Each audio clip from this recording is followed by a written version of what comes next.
మీ ఎలాంటి వ్యాపార ప్రకటనలకైనా వెంటనే మా ఛానల్ సంప్రదించండి. ప్రస్తుతం మనతో పాటు ప్రముఖ ఆధ్యాత్మికవేత్త ఐకాన్ ఆస్ట్రాలజర్ గట్టుపల్లి సురేష్ బాబు గారు ఉన్నారు. గురువుగారితో మాట్లాడేద్దాం. నమస్కారం గురుగారు. జై శ్రీమన్నారాయణ. సో ఫిబ్రవరి మాసం, మాఘ మాసం, ఎస్పెషల్లీ కుంభరాశి వాళ్ళకి ఈ నెల ఏ విధంగా ఉండబోతుంది, ఎటువంటి పరిహారాలు చేసుకుంటే బాగుంటుంది అంటారు? అలానే మనకి కుంభరాశి, ద్వాదశ రాశుల్లో ఒకటి కుంభరాశి, అందులోనూ ఫిబ్రవరి మాసం 2026 సంవత్సరం చూస్తుండగానే కాలం వల్ల వెళ్ళిపోతూ ఉంది. అలానే ఫిబ్రవరి మాసంలో వచ్చేటువంటి ఏవైతే శివరాత్రి పర్వదినాలు ఉన్నాయో వీటిలో ఎవరైనా పాజిటివ్ ఉండాలంటే ఉండండి, ఆరోగ్యం సహకరిస్తే మాత్రమే ఉండండి. దేవాది దేవుళ్ళు ఎవరు కూడా నాకు ఇది కావాలి అని అడగరు. మనం మనస్ఫూర్తిగా చేస్తే ఏదో వరం ఇస్తారు అనేటువంటి దాంట్లో మనం ఉంటాం. కాబట్టి ఎవరైనా సరే ఈ రోజుల్లో ఉన్న పరిస్థితుల్లో ఆరోగ్యం అందరికీ బాగుండట్లేదు, సహకరిస్తే మాత్రమే పాజిటివ్ ఉండాలి. లేకుంటే కనుక ఏదైనా తినేసి ఉండొచ్చు, దానివల్ల ఇబ్బంది ఏం లేదు, ఒక పొద్దులేం అవసరం లేదు. ఇకపోతే కుంభరాశి, ఈ కుంభరాశి వారు ఫిబ్రవరి మాసం చూసుకున్నట్టయితే కనుక ఆర్థిక స్థితిగతులు, ముందు ముఖ్యంగా మనకి ఆర్థిక స్థితిగతులు చూసుకున్నట్టయితే గ్రహాలన్నీ కూడా సానుకూలంగానే ఉన్నాయి. రాహువు వీరి సొంత రాశిలో ఉన్నప్పటికీ రాహుతో పాటు బుధుడున్నా శుక్రుడున్నా కూడా పర్వాలేదు, బాగానే ఉన్నట్టే కనిపిస్తుంది. ఎందుకంటే కనుక జనవరి 18వ తారీఖు మారినటువంటి గ్రహస్థాయిల నుంచి కూడా ఇప్పుడు కొంత మార్పు వచ్చింది అని చెప్పొచ్చు. ఈ గ్రహస్థాయి నుంచి ఎప్పుడైతే జనవరి 28 అంటే 10 రోజుల నుంచి 11 రోజుల పాటు మాత్రమే ఆ గ్రహస్థాయిల వలన ఇబ్బంది ఉంది. ఆ తర్వాత జనవరి 29 నుంచి కొంతమేర బాగున్నది. అలానే ఫిబ్రవరి 5వ తారీఖు తర్వాత ఇంకొంచెం బెటర్గా ఇంకొంచెం బాగా ఉండేటువంటి అవకాశం అయితే కనిపిస్తుంది. అలానే రాహు ఉన్నప్పటికీ 2వ స్థానంలో శని భగవానుడు ఉన్నప్పటికీ కూడా ఈ రాశి వారికి కొన్ని రకాల వనరులు అనేది లభ్యపడుతూ ఉన్నాయి. ఇంట్లో ఎవరికైనా ఆరోగ్య సమస్యలు కొంతమేర క్షీణించడం, ఆరోగ్యం బాగాలేకపోవటం, ఆస్తులు నష్టం రావటం, అంటే సంపాదించుకున్న డబ్బు కూడా ఖర్చు పెట్టేటువంటి పరిస్థితికి మనం దిగజారిపోవటం లాంటివి జరిగినాయి. ఫిబ్రవరి మాసంలో సంవత్సరం మొదలవగానే మొట్టమొదటిగా అశుభం జరిగింది ఎవరికయ్యా అంటే కుంభరాశి వాళ్ళకే పాపం. ఆ తర్వాత మీనరాశి వారికి, మిథున రాశి వారికి, ఈ 3 రాశులు కొంచెం లోపంగా ఉన్నాయి గ్రహ కూటమి వలన. కాబట్టి అవి కూడా జనవరి అయిపోయింది కాబట్టి ఫిబ్రవరి 5వ తారీఖు నుంచి కొంతమేర బెటర్గా రోజు మెట్టెక్కుతూ ఆర్థిక స్థితిగతులను కూడా మళ్ళీ నిలదొక్కునే విధంగా అయితే ఏర్పడుతూ ఉన్నారు. అలానే ఇక కొత్త రకమైన వ్యాపారాలు చేయాలంటే కనుక మీడియా రంగం ఒక రకంగా బాగుంటుంది, సినీ రంగం కూడా వీరికి అద్భుతంగానే ఉంటుంది, రాజకీయ రంగం కూడా వీరికి బాగుంటుంది. ఎందుకంటే వీరు మాట్లాడితేనే వీరికి అన్ని రకాల జనాలు కూడా వీరికి కొడతారు. రాజకీయ రంగంలో వీరికి చాలా అద్భుతంగా ఒక మీటింగ్ కానీ మాట్లాడడం కానీ చేస్తే మోటివేషన్ క్లాస్ అన్నమాట. వీళ్ళు చెప్తే కూడా అందరూ వీరి వైపు వచ్చేలాగా ఉంటుంది. కానీ డబ్బు సంపాదించుకోలేరు. వీరికి ఉన్నటువంటి గుణం ఏంటంటే మంచి గుణం, ఎదుటి వాళ్ళకి ఇవ్వడమే తెలుసు, కష్టపడడం తెలుసు, మాట తప్పరు. అలాంటి గుణం ఉన్నవాడు డబ్బు సంపాదించలేరు ఎప్పటికీ కూడా. ఎవరైనా వచ్చి అడిగితే ఇచ్చేస్తుంటారు, దానం చేస్తూనే ఉంటారు. భర్త తుకారంలో కుంభరాశి వాళ్ళు అంటే భర్త తుకారం లాంటి వాళ్ళు. మనకి ఇంకా అంతా అయిపోయిందయ్యా, నగలు ఇచ్చేస్తే నగలు తీసుకెళ్ళి అమ్ముకొని తీసుకురా, ఆ డబ్బులతో మనం వ్యాపారం చేసి బాగుపడదని చెప్పి నగలిచ్చి పంపిస్తారు వాళ్ళ మిస్సెస్. నగలిచ్చి పంపిస్తే ఆ నగలు అమ్ముకుంటారు, బంగారాన్ని అమ్ముకొని డబ్బులు తీసుకొస్తే మధ్యలో ఎవరు తోడేసి, అయ్యా నేను పెళ్లి చేయాలి, నాకేం అర్థం కావట్లేదు, మరి నువ్వు ఒక్కడివే సహాయం చేయగలుగుతావు, నువ్వు దేవుడివి, నువ్వు పుణ్యపురుషుడివి, అది అనగానే అయ్యో పెళ్ళి అని చెప్పేసి ఆ నగలమ్మిన డబ్బులన్నీ ఇచ్చేస్తాడు. అంటే అంత దానకన్నులు అనమాట వీళ్ళు. వీరికి సహాయం చేయాలని ఒక మనసులో ఉండాలి, కానీ ఏదైనా తెగనరికినా సరే సాయం చేస్తారు. అంత మంచి గుణం ఉండదు కుంభరాశి వారికి. కాబట్టి అలాంటి కుంభరాశి వారికి కూడా ఫిబ్రవరి మాసం 5వ తారీఖు తర్వాత కొన్ని రకాల వనరులు, వీరి మీద ఉన్నటువంటి నరదిష్టి, నరఘోష వల్ల ఇబ్బంది పడే వాళ్ళందరూ కూడా, ఏదైనా పితృదోషాల నుంచి, కాలసర్ప దోషం, నాగదోషం, కుజదోషం, కలత దోషాల నుంచి బాధపడే వాళ్ళందరూ కూడా, అలానే పితృదోషాలే కాకుండా, కలత దోషాలే కాకుండా, అలానే నరదిష్టి, నరఘోషాలు కూడా బాధపడే వాళ్ళు, గ్రహ దోషాలతో ఇబ్బంది పడే వాళ్ళందరూ కూడాను ఈ ఫిబ్రవరి 5వ తారీఖు తర్వాత చిన్న పరిహారం చేసుకున్నట్టయితే కనుక ఆర్థిక స్థితిగతుల నుంచి మెరుగుపడేసి కొత్త రకమైన జాబులు రావడం, ఆ బిజినెస్లో గ్రోతింగ్ రావడం ఉంటుంది. బిజినెస్లో గ్రోతింగ్ అంటే మాత్రం వీరు రియల్ ఎస్టేట్ రంగం చాలా బాగుంటుంది, ఎక్స్పోర్ట్ ఇంపోర్ట్ మార్కెటింగ్ రంగాలు ఇలాంటి వాటిలో వీరికి చాలా బాగుంటాయి అని చెప్పేసి ట్రాన్స్పోర్ట్ రంగం కూడా వీరికి అద్భుతంగా ఉంటుంది. అలానే వెహికల్స్ కొనుగోలు, అమ్మకాలు లాంటి వాటిలో పాటు మోటార్ ఫీల్డ్ కూడా వీరికి చాలా అద్భుతంగా ఉంది, మెకానికల్ రైలు చాలా అద్భుతంగా ఉంటుంది. నాన్ అఫిషియల్గా వీరికి ఏదైనా వ్యాపారం చేసుకున్నా కూడా చాలా బాగుంటుంది. కాకపోతే వీరికి ఏంటంటే సాఫ్ట్వేర్ కాకుండా హార్డ్వేర్ రంగాల్లో వీరికి అద్భుతంగా ఉంటుంది. ఏదైనా చుట్టాల్లో పక్కల గొడవలు కానీ ఇబ్బందులు అయినా కూడా కొంతమేర వీరు తలదించుకొని ఉండడం వల్ల మంచి జరుగుతుంది. ఇంకా ఆర్థిక స్థితిగతుల ముందుకు బయటకు వెళ్ళాలంటే కనుక చిన్న పరిహారం ఏంటంటే కనుక వీరికి వాము, జీలకర్ర, సోంపు, అలానే మిరియాలు, ఈ 4 వస్తువులు కూడా లైట్గా ఫ్రై చేసి పౌడర్ చేసుకోవాలి. ఈ పౌడర్ చేసుకొని మిశ్రమాన్ని ప్రతిరోజు కూడా ఒక ½ టీ స్పూన్ నోట్లో వేసుకొని హాట్ వాటర్ కానీ హాట్ పాలు కానీ తాగాలి. ఇలా తాగినట్టయితే గ్రహరీత్యా దోషాలన్నీ కూడా వీరికి సానుకూల పడేటువంటి వాతావరణం లభ్యపడుతూ ఉంది. దాని తర్వాత ఎక్కడైనా దత్తాత్రేయ స్వామివారు కానీ, ఆంజనేయ స్వామివారు కానీ ఉంటే ఆకు పూజ చేయించాలి. అలానే గారెల దండ వేయాలి. దత్తాత్రేయ స్వామివారు ఉంటే దత్తాత్రేయ స్వామివారి మంత్రం పఠనం చేసుకొని ఇంట్లో ఒక గ్లాస్ వాటర్ తీసుకుని దత్తాత్రేయ స్వామివారి మంత్రం పఠనం చేసుకొని వాటర్లో ఊదేసి ఇంట్లో చల్లుకున్నా కూడా ఇంటి వాస్తు ప్రకారం బాగాలేకపోయినా ఇంటికి ఎవరైనా చెడు క్రియలు చేసినా కూడా అవన్నీ కూడా వైద్యులకి బాగుంటుంది. ఇక భార్యాభర్తల మధ్యన గొడవ కావచ్చు, విదేశీయానం కావచ్చు, ఆర్థిక స్థితిగతులు కావచ్చు, ఇక కొత్తగా పెళ్ళి అవ్వాలనుకున్న వారు కావచ్చు, వీరందరూ కూడా ఏం చేయాలంటే కనుక ఇక ఎంత పరిహారం చేసుకున్నా ఏం చేసినా ముందుకెళ్ళట్లేదు, ఏ పరిహారం చేసుకున్నా ముందుకెళ్ళట్లేదు, ఏదో గ్రహ సంవత్సరం నన్ను పట్టి పీడిస్తుంది అని అనుకునే వాళ్ళు ఎవరైనా ఉన్నారా, నా జాతకం అసలు ఎట్లా ఉందో చూయించుకున్న దానికి ఉన్నారా అంటే కనుక వారికి అనేజీగా ఉంది, అన్ఫిట్గా ఉంది, అనుకున్న పని ముందుకెళ్ళట్లేదు, ఇలాంటి ఏదైనా ఆలోచన ఉంది అంటే కనుక వారికి ఫిబ్రవరి మాసం 15వ తారీఖు తర్వాత కొంతమేర అశుభదృష్టి నుంచి శుభదృష్టి మలుచుకునే దానికి ఉంటుంది. అలా కూడా ఇంకా అవ్వట్లేదంటే చిన్నపాటి పరిహారాల వల్ల కూడా వారికి వెసులుబాటు వస్తుంది. కాబట్టి వీరు ఆ పరిహారం ఏంటంటే కనుక రావి చెట్టు, వేప చెట్టు లేదా మునగ చెట్టు లేదా మారేడు, నీరేడు, జిల్లేడు ఈ చెట్లు ఏదైనా సరే ఉంది అంటే కనుక ఆ ప్రమిదిలో నీళ్లు పోసి ఆ తర్వాత బెల్లం పెట్టేసి నైవేద్యము అక్కడ వీరు ఒక మట్టి ప్రమిదిలో 2 ఒత్తులేసి ఆవు నెయ్యితో కానీ కోకోనట్ ఆయిల్తో కానీ దీపారం చేస్తే కనుక ఆర్థిక సంక్షోభం నుంచి బయటపడతారు. అలానే భార్యాభర్తల మధ్య గొడవైనా బయటపడతారు. అలానే ఇంకేదైనా సంక్షోభం ఉన్నా కూడా దాని నుంచి బయటపడేదానికి ఆలోచన అయితే ఉంటుంది. కాబట్టి ఈ పని చేయొచ్చు. గురుగారు అలాగే శత్రువులు ఎక్కువగా ఉన్నారు, లేదంటే మేమేం కొనుక్కున్నా కూడా అభివృద్ధిలోకి వస్తున్నా కూడా పక్క వాళ్ళు చూడలేకపోతున్నారు, ఏడుపులు ఎక్కువగా ఉన్నాయి, నరఘోష నరదిష్టి ఉంది, అలాగే అన్యోన్యంగా ఉంటారు భార్యాభర్తలు, వీళ్ళతో ఎఫ్ఐఆర్ పెట్టుకోవాలనో వీళ్ళని విడదీసి వాళ్ళ వైపు మళ్లించుకోవాలనో ఏదో ఒక మందు పెట్టడమో చెడు క్రియలు ఇలా చేస్తూ ఉంటారు. దీని బారిన చాలామంది పడి ఇబ్బంది పడుతున్నారు. మరి దీనికి సొల్యూషన్ ఏంటని చాలామంది అడుగుతున్నారు. గురుగారు ఏం చెప్తారు వీటికి?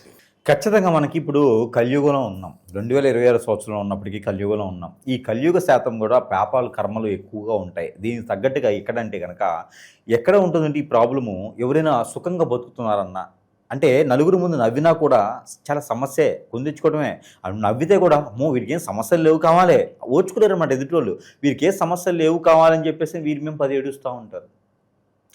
అరే సుఖంగా బతికేదానికి లేదు. ఈ రోజుల్లో భార్యాభర్తలు ఎంతో సుఖంగా అన్యోన్యంగా ఉండాలనుకుంటారు. కంఫర్టబిలిటీ చెక్ చేసుకొని పెద్దలందరి సమక్షంలో సాక్ష్యంగా పెళ్లి చేసుకుంటారు. పెళ్లి చేసుకొని కూడా వీరి మధ్యన ఎవరో వచ్చి పుల్లలు పెడతా ఉంటారు. ఎఫ్ఐఆర్లు పెట్టుకుంటారు. ఎట్లా ముందు పెట్టడం, హిప్నాటిజం, బ్లాక్ మ్యాజిక్, వశీకరణం, చాతబడి, బాగలముఖి, భానుమతి, ఏక్షిణి, బాగా స్పిరిట్, అష్టదిబ్బందన ఇలాంటి క్రియలు ఎన్నో రకాలు ఉన్నాయి. జీవితంలో ఎదకపోవడానికి గల కారణాలు ఏంటంటే ఇలాంటి క్రియలు చేయించబడటం, ఎవరో మన మీద కన్నేసి మన ఎదుగుదల తట్టుకోలేక ఇవన్నీ మనకి జాతకాలు అనుకుంటారు చాలామంది కూడా. ఇవన్నీ గురువుగారు నాకు కలిసి రావట్లేదు, జాతకమా, జాతకంలో సమస్య ఉందా, దశంత దశల నక్షత్రమా, గోచారమా, ఎక్కడ సమస్య ఉంది, ఏదైనా దానం చేస్తే తగ్గిపోతుందా అనుకుంటారు. కాదు నాయన, ఇవన్నీ కూడా మనకి జాతకంలో దొరకవు. ఇవన్నీ కూడా మానవ గ్రహం అని ఒకటి ఉంటుంది. ఈ మానవ గ్రహం మన మీద సృష్టించి మనం ఎదగకూడదని చేపిస్తూ ఉంటారు. దీనివలన మనం ఏ స్థానానికి వెళ్ళాలన్నా కూడా జాతకంలో చూస్తేనేమో కలెక్టర్ అవుతానని ఉంటుంది, ఎమ్మెల్యే ఎంపీ అవుతాను ఉంటుంది, మరి చూస్తేనేమో బిల్ కలెక్టర్ అవుతాడు. ఎమ్మెల్యే ఎంపీ కింద అక్కడ అయిన వాళ్ళు వెళ్ళటానికి అపాయింట్మెంట్ తీసుకుని వెళ్ళడానికి కూడా వీళ్ళకి అవకాశం ఉండదు. ఏ రోజు ఆ రోజు ఎతుకుతూ ఉంటారు, గొడవలు అవుతూ ఉంటాయి, ఏ పంచాయతీలో ముందుకు వెళ్ళదు, అష్టదిబ్బంది అయిపోతారు అనమాట. కాబట్టి దీని ఎంత కారణం ఏంటంటే మన మీద ఏడ్చేటి కళ్ళు. మానవ గ్రహం చేసేటువంటి పనులు అంతా ఇంత కాదండి. ఎవరిని నమ్మకూడదు, ఎవరిని పార్ట్నర్షిప్ చేయకూడదు, మన పర్సనల్ విషయాలు ఎవరితో షేర్ చేయకూడదు. ఎందుకంటే దాని అందరి వల్ల ఏదో రోజున మనం ఖచ్చితంగా కాంట్రవర్సీకి వెళ్తాం, ఏదో రోజున మనల్ని హిప్నటైజ్ చేసేసి మనల్ని బొగ్గుపాలు చేసేటువంటి వారు మన చుట్టూతూనే ఉంటారండి. మన బంధువుల్లో, మన మిత్రుల్లో, మన శ్రేయోభిలాషులను చెప్పుకొని తిరిగే వాళ్ళు, మన కొలీగ్స్లోనూ ఇలాంటి వాటే ఉంటారు. నా గురించి ఇంకోళ్ళకి అవసరం చేయటానికి, నా గురించి తెలిసిన వాళ్ళకే కదా అవసరము. అందుకొని ఎవరిని నమ్మే పరిస్థితి లేదు. మరొక విషయం, ఇది చిన్నపిల్లల మీద, పెద్ద పిల్లల మీద జరుగుతూ ఉంది.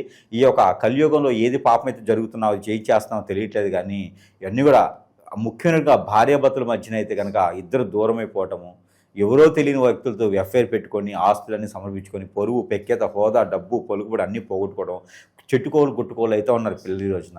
ఎందుకండి 15 సంవత్సరాలు 16 సంవత్సరాల పిల్లలను కూడా వదలట్లేదు ఈ రోజున. ఇది ఒక సంఘాలుగా ఏర్పడేసి ఏదో హిప్నటిజం అని, బ్లాక్ మ్యాజిక్ అని చేసేసి చేస్తూ ఉన్నారు. అలాంటి వాళ్ళందరికీ కూడా మనం ఓదార్చడానికి కాకపోయినా కొంతైనా మనం చేసేదానికైతే ఉన్నాము. మనం ఏంటంటే మనకు వచ్చిన విద్యలు మాకు నేర్పే గురువులు మాకేం చెప్పారంటే, మీకు వచ్చి విద్య మంచి జరగకపోయినా పర్లేదు కానీ చెడుకు మాత్రం చేయకండి అని చెప్పారు.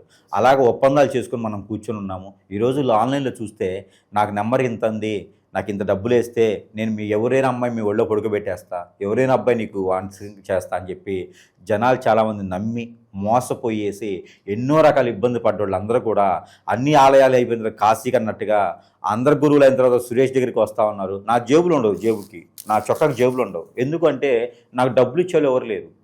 కస్టమర్లు వస్తారు, అన్నీ సమర్పించుకొని అన్ని రకాల ఆ డబ్బులు కూడా పోగొట్టుకొని ఎక్కడ పని అవ్వకుండా సురేష్ దగ్గరికి వస్తూ ఉంటారు. ఇలా నా దగ్గరికి ఈ రోజున 12,000 మంది పై చినుకు కస్టమర్లు బలైనటువంటి వారు ఉన్నారు ఈ రోజున. మెజారిటీగా అందులో భార్యాభర్తలేనండి. భార్యాభర్తలు ఒకటి, పెళ్ళైన వాళ్ళు పెళ్లి కాని వాళ్ళు కూడా ఆడపిల్లల్ని వశం చేసుకోవటం, ఈ హిప్నటిజల్ బ్లాక్ మ్యాజిక్లు. ఇంకోటి ఏంటంటే, ఇక ఎవరైతే గురువుని సంప్రదిస్తామో, నాకు బాలేదయ్యా అని చెప్పి గురువుని సంప్రదిస్తే ఇదే అవకాశంగా తీసుకునేటువంటి గురువు దరిద్రులు, నేనే గురువునని చెప్పుకొని పాత సేవలు చేయించుకునే దరిద్రులు కూడా కస్టమర్ల అవకాశాన్ని వాళ్ళు అందిపుచ్చుకొని వాళ్ళు కూడా డబ్బు ఆదాయం పొందేసి నాకు చేతులు ఎత్తేస్తారు తర్వాత. ఇవన్నీ కూడా మన ప్రేక్షకులు ఆలోచించుకోవాలి. అసలు నాకు సమస్య ఏంటి? జాతకం సమస్య, ప్రకృతిలో దోషాల సమస్య, గ్రహదోషాల సమస్య, నిజంగా నా మీద గురుగారు చెప్పినట్టుగానే ఏదైనా జరిగిందా? ఒకసారి పరిశీలన చేసుకుంటే మనం అనుకున్న జీవితం చాలా చిన్నది. ఈ జీవితంలో మనం అనుకున్నది సాధించాలి. లేకపోతే అరుంధతిలో 3వ జన్మ 4వ జన్మలాగా మనం ఎత్తుతూనే ఉంటాం. కాబట్టి ప్రతి జన్మ మోక్ష జన్మ అవ్వాలి ప్రతి మానవుడికి కూడా. అంటే కనుక ఈ జన్మలోనే మనం అనుకున్న కార్యక్రమాలు చేయాలి.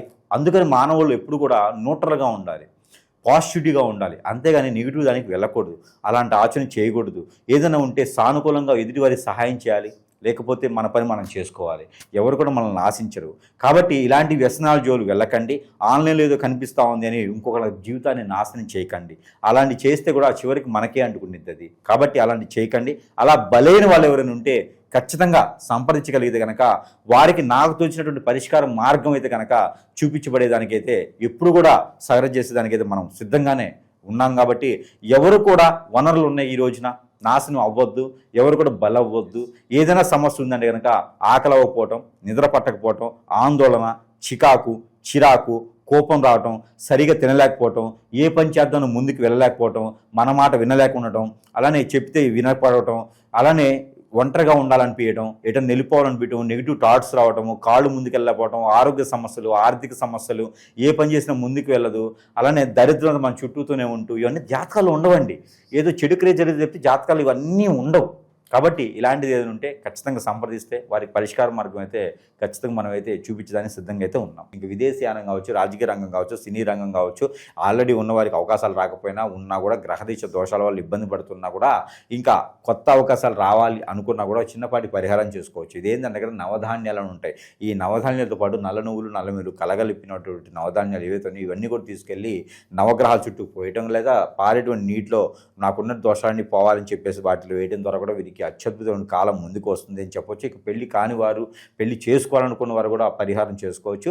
ఇది ఏం చేయాలంటే కనుక గౌరీ అమ్మ దగ్గర కానీ, పార్వతి అమ్మ దగ్గర కానీ, లలితమ్మ వారి దగ్గర కానీ, దుర్గమ్మ దగ్గర కానీ కుంకుమ పూజ చేయించుకొని ఆ కుంకుమను ప్రతిరోజు ధరించుకోవడం వల్ల కూడా వీరికి అన్ని రకాల సానుకూల వాతావరణం లభ్యపడుతుందని చెప్పొచ్చు. ఇక ఈ కుంభరాశి వారికి అన్ని రకాల కూడా మనం చూసుకున్నట్టయితే కనుక స్త్రీలు ముఖ్యమైనటువంటి పాత్ర. ఈ కుంభరాశి స్త్రీలకి పెళ్లి కానటువంటి వారు ఎవరైనా ఉన్నట్టు కనుక 19వ తారీఖు ఫిబ్రవరి మాసం తర్వాత పెళ్లి సంబంధాలు చూసుకోవచ్చు. ఇక జాబులో వెసులుబాట్లు కానీ, కొత్త రకమైన జాబు కావాలి, నిరుద్యోగ జాబు కావాలి, విదేశీయానం కావాలి, చదువుకునే దానికి పోటీ పరీక్షల్లోనూ వీళ్ళందరికీ కూడా కావాలి. పెళ్ళి అవుతుంది, పిల్లలు పుట్టట్లేదు, వీళ్ళందరూ కూడా అదే రైతులకు కానీ అన్ని రకాల రంగాల్లో కూడా బాగుండాలి అనుకుంటే కనుక చిన్నపాటి పరిహారంతో వీళ్ళు అన్ని రకాలు కూడా బాగుంటారు. అదేంటంటే మన ఇంటి ముందు ముగ్గు వేయాలి. అది ఈ యొక్క మాసం సంక్రాంతికి వేసామండి అనుకుంటే కాదు, ఫిబ్రవరిలో వేయాలి. ఫిబ్రవరిలో లేదా ఎప్పుడు వేయాలంటే కనుక బుధవారం లేదా గురువారం, శుక్రవారం రోజున ముగ్గు వేయొచ్చు. ఈ ముగ్గు వేసి కనుక ఆ ముగ్గులో గొబ్బెమ్మని పెట్టేసి ఆ గొబ్బెమ్మ పైన కనుక కర్పూరం పెట్టేసి దీపారాయణ చేస్తే కనుక వీరికి అత్యద్భుతమైనటువంటి కాలం అని చెప్పొచ్చు. ఆ కర్పూరం పెట్టేది ఎట్లా అంటే ఒక గులాబీ పూలు కానీ, బంతి పూలు కానీ పెట్టవచ్చు. దానిపైన కర్పూరం పెట్టి కాల్చేయాలి. అప్పుడు వీరి ఇంటి మీద ఉన్నటువంటి నెగిటివిటీ, వీరింట్లో నెగిటివిటీ, వీరు అనుకున్న పనులకి కాకపోయినా కూడా ఆ కర్పూరం వెలిగించడం వీరిలో ఉన్నటువంటి అనేజీ, అన్ఫిట్, చెడు దృష్టి అన్నీ కూడా బయటికి తొలగేలాగా ఉంటుంది. కాబట్టి కొంతమేర గుడ్డి కన్నా మెల్లమేలు కదా, ఎంతమేర కొంతమేర ఉంటుంది. కాబట్టి అలాంటి కర్పూరం వెలిగించేసి ముందుకు వెళ్ళిపోవచ్చు. ఇకపోతే వీరికి ఆరోగ్య స్థితిగతులు, ఆరోగ్యం కూడా వీరికి క్షీణించుతూ ఉంది. ఎందుకంటే మోకాళ్ళ నొప్పులు, మోచేతు నొప్పులు, నరాల సర్క్యులేషన్ ఆగిపోవటం, బ్లడ్ సర్క్యులేషన్ ఆగిపోవటం, బ్రెయిన్ బాగా పనిచేయకపోవటం, ఇలాంటివన్నీ కూడా వీళ్ళలో కనిపిస్తూ ఉన్నాయి. అలాంటివన్నీ దరి చేరకుండా ఉండాలి అంటే కనుక ప్రతిరోజు మనం తినేటువంటి వంటలో పసుపు, ఇంగువ 2 కలిపి వేసుకొని ఆవాల పొడి కూడా వేసుకోవచ్చు. ఈ 3 కూడా కలిపి వేసుకొని ఆ వంటను తింటే కనుక వీరికి ఆరోగ్యం కూడా క్షీణించకుండా ఉంటుంది. గ్రహాల యొక్క స్థితిగతులు అన్నీ కూడా వీరికి సానుకూలంగా ఉంటాయి. ఇక చివరిగా వీరికి ఏంటంటే ఒక చిన్న పరిహారం ఏంటంటే కనుక గ్రామ దేవత కోతల దగ్గర కళ్ళు సాగ పెడితే లేదా పెద్దుల్లిపై పుట్నాల పప్పు పెడితే కూడా వీరికి అన్ని రకాల దిష్టి దోషాలు గ్రహ దోషాలు కూడా కొంతమేర ఉపశమనం లభించేలా ఉంటుంది. కాబట్టి ఈ రకమైన ప్రయత్నం అయితే వీరు చేసుకోవచ్చు. ఇకపోతే ప్రతి ప్రేక్షకుడు కూడా మనకి అడుగుతూ ఉన్నారు, గురువుగారు మీ దగ్గరికి రావాలంటే సమయం పడుతుంది, మీరు అపాయింట్మెంట్ ఇవ్వలేకపోతున్నారు. అంటే కస్టమర్స్ ఈ మధ్య చాలా ఎక్కువైపోతున్నారు. దాదాపుగా 12,000 మంది కస్టమర్స్ బలైన వాళ్ళందరూ, నా దగ్గర కాదండి, ఎక్కడెక్కడో బలైన వాళ్ళందరూ కూడా మన దగ్గరికి రావటం, మన దగ్గరికి వచ్చి చూయించుకొని బాగుపడే వాళ్ళు చాలామంది చూస్తూ ఉన్నాం ఈ రోజున. ప్రతి ఒక్కరు కూడా ఈ రోజున ఏంటంటే మనం చూస్తూనే ఉన్నాం వీడియోస్ కానీ నుంచి దొంగ గురువులు నమ్ముకున్న వాళ్ళు బాగుపడే వాళ్ళు ఎవరు లేడు. దొంగ స్వామి దగ్గరికి వెళ్ళి రోజు కూడా పుట్టుకొస్తున్నాడు, ఎట్లా వస్తున్నారో నాకు అర్థం కావట్లా, వ్యాపారం దొరక స్వామీజీ అన్నట్టు అయిపోయింది అనమాట. ఇలాంటి వాళ్ళందరినీ నమ్మి బాగుపడతడానికి లేకపోయినా కూడా వీళ్ళని హిప్నాటిజం గురువులే చేస్తూ ఉన్నారు. అలాంటి వాళ్ళ దగ్గరికి దయచేసి వెళ్ళండి, కానీ మీకు బలవ్వకండి. ఇకపోతే మన దగ్గర అందరూ అడుగుతూ ఉన్నారు కామెంట్స్లో కూడా, వస్తువులు ఏమైనా ఉన్నాయా గురువు గారు అని. కానీ మన దగ్గర చాలా రకాల వస్తువులు మంత్రోచ్చారణ చేస్తుంటే వారి సమస్య ఏంటి, ఆ సమస్యకు తగ్గట్టుగా రాలేకుంటే కూడా వస్తువులు నేను పంపించేటువంటి సదవకాశాలు నా దగ్గర ఉన్నాయి, సరసమైన ధరలలో ఉంది. దాంట్లో ముఖ్యంగా ఇది ఉంగరం. ఈ ఉంగరం అయితే కనుక చాలా బాగా పనిచేస్తుందండి. ఇదంతా కూడా ఏముండదు, స్టోను, యంత్రాలు, సిల్వర్, ప్యూర్. ఇందులో ఈ ఉంగరం ఉంది చూసారు, 3 రకాల యంత్రాలు ఉంటాయి ఇందులో. ఎవరు కూడా అంటే అఘోరా సైతం వచ్చి వారి మీద చేతబడి చేయాలంటే కూడా వారి తరం కాదు. ఈ ఉంగరం ఉన్నంత వరకు ఎవ్వరు టచ్ చేయలేడు వాళ్ళని.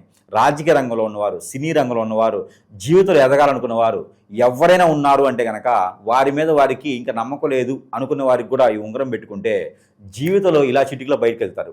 పైకి వెళ్ళడం అసలు పైకి కాదు, జీవితంలో ఎదుగుతారు. కాబట్టి ఈ ఉంగరం వారికి ఎన్నో రకాలైనటువంటి పరిస్థితుల నుంచి బయటకు పెడుతుంది. కాబట్టి దాంతోపాటు ఇది అందరికీ తెలిసిందే కియామాల, దీనికి కూడా మంత్రోచ్చారణ ఉంటుంది. కియామాల నరదిష్టి, నరఘోష, శత్రువై నుంచి బయటపడేస్తుంది, మన ఇండు మనస్సు ప్రశాంతంగా ఉంచుతుంది. దాంతోపాటు ఏదైనా హిప్నాటిజం, బ్లాక్ మ్యాజిక్ జరిగింది, మా పిల్లని ఎవరు తీసుకుపోయినారయ్యా, మా అబ్బాయిని ఎవరు హిప్నాటిజం చేశారయ్యా, కోళ్ళ పిల్లలు ఉన్నారు, ఇబ్బంది పడుతున్నారు అనుకున్న వాళ్ళందరికీ కూడా, హిప్నాటిజం జరిగిన వాళ్ళకి, బాడీ మీద జరిగింది, తలకి పూసారు అనుకున్న వాళ్ళకి సోప్ ఇది. ఈ సోప్ ద్వారా మంత్రోచ్చారణ చేసింది ఇది కూడా. ఈ సోప్ని ప్రతిరోజు ఒక్కసారైనా వాళ్ళు వాడుకునేలా చేయాలి. ఫేస్ వాష్ చేసుకున్న సర్లా ఈ సోప్ వల్ల వాళ్ళకి బయట బాడీ మీద జరిగిన హిప్నాటిజం పోతుంది. ఇక అష్టదిబ్బందుల ముడిపు ఇది ఇంటికి కట్టుకోవాలి. కొన్ని రకాల ముడుపులేమో వాటర్కి స్నానం చేస్తూ ఉంటే, కొన్ని రకాలు ఇంటికి కట్టుకునేది అనుకుంటుంది. ఈ ముడుపు ఇంటికి కట్టుకుంటే మన ఇంటికి ఏదైనా చేతబడి కానీ హిప్నాటిజం జరిగిందా, ఇంట్లో సుతులు లేవా, డబ్బులు నిలబడట్లేదా, అన్నిటికి కూడా ఈ ముడుపు సమాధానం చెప్తుంది. ప్రతిరోజు కూడా ధూపం వేస్తే సరిపోతుంది ఉన్న రోజున. ఇది అష్టదిబ్బందుల ముడుపు. ఇది ఇంట్లో సాంబ్రాణి వేసుకోవాలి. ఇంట్లో ఉన్న నెగిటివిటీ అన్నీ పోతుంది, ఆర్థిక సంక్షోభం నుంచి బయటపడిపోతుంటారు. కాబట్టి ఇన్ని రకాల వస్తువులే కాకుండా ఆ సమస్యను బట్టి వస్తున్న 90 రకాల వస్తువులు ఉన్నాయి. ఇక ఆ సమస్యను బట్టి పరిష్కార మార్గం చూపించబడుతుంది. కాబట్టి దయచేసి దొంగ స్వాములను నమ్మి బలవకండి. దయచేసి మీకు మీరుగా నా జాతకం ఇంత, నా పరిస్థితి ఇంత అని దిగజారిపోకండి. ఎన్నో రకాల సమస్యల పరిష్కార మార్గాలు అయితే లభ్యపడుతూ ఉన్నాయి. ఎవరు కూడా నిస్సహాయపడకూడదు. ప్రతి ఒక్కరు కూడా భూమి మీదకి ఏదో రకమైనగా చేయడానికి లోక కళ్యాణం కోసం వస్తారు. అది నిర్వర్తించి మాత్రమే మనం కాలం చేయాలి తప్పితే దానికోసం మనం పోరాడాలి. ఎక్కడ ఏ వనరులో ఉన్నా కూడా దాన్ని సహకరించి చూసుకోవాలి. ఏ పుట్టలో ఏ పాము ఉన్నా కూడా దాన్ని చవి చూడాలి. అంటే పుట్టలు తోవద్దు, పుట్ట తోవే సమస్య లేదు, సామెత మాత్రమే అది. కాబట్టి ఇలాంటి వస్తువులు కూడా వాడుకొని మంత్రోచ్చారణ చేసిన వస్తువులు కాబట్టి వీటితో కూడా బాగుపడేదానికి యోచన ఉంటుంది. కాబట్టి ఇలాంటివన్నీ కూడా చూసుకొని అందరూ కూడా బాగుండాలని మనస్ఫూర్తిగా కోరుకుంటున్నాను. జై శ్రీమన్నారాయణ.